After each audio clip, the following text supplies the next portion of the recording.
New tonight this May, when Medford voters decide on a measure that could increase the city's hotel tax, they'll also decide on the first piece of funding for a $60 million aquatics facility. The city's put public pool renovations on the ballot 4 times before.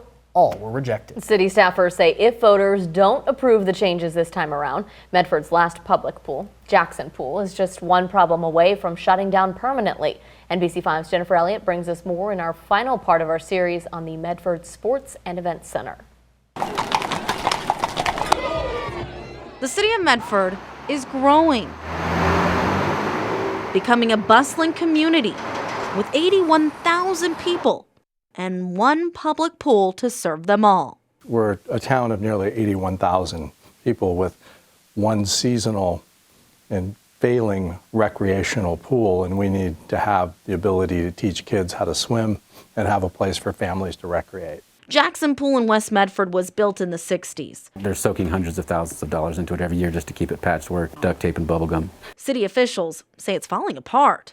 It is one small problem away from being shuttered because we just can't, it doesn't make sense to invest hundreds of thousands of dollars in a facility that's old. The city's second public pool at Hawthorne Park closed after voters turned down a property tax in 2012 to make it indoor. We were also concerned about, the kids being able to know how to swim. I mean, there's rivers and lakes everywhere. That leading City Council to once again appeal to the citizens of Medford for an aquatic facility, this time in the form of the roughly $60 million Medford Sports and Events Center. This isn't Brian Shotun's project. This has been in the leisure services plan, like I said, since the 1970s. And because we have not built a facility like what's being proposed, we have to go big. And much bigger indeed, a 90,000 square foot place for people to swim and play. Residents in Medford can absolutely say, let's wait for the private sector to build something for the city.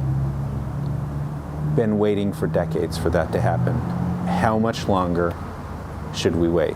Each year, Parks and Rec Director Rich Rosenthal says Medford residents subsidize the Jackson Pool to keep it afloat 3 months of the year at a cost of $180,000. The Medford Sports and Events Center would cost more. The expense to operate the facility would be about $1.3 million per year. Pause. That's $1.3 million. But Rosenthal says with lesson costs, entry fees, and renting the center for events, the new facility could make so much it would cost residents the same as it does to operate the Jackson Pool, or potentially less. Is there an opportunity for this facility to be profitable, to be self-sufficient, or actually make money for the city? And there's a very good chance in the first few years, when it's a novelty for people in Medford and around the region, that could happen. City Manager Brian Shotun disagrees on the center being profitable. It's not going to be profitable because if it's profitable, private business would do it all over the place. But he does think it's sustainable. While anyone could access it by paying the entrance fee, of course, Medford residents would pay less. The Parks Department is still working out what those costs would look like. In Medford, Jennifer Elliott, NBC5 News.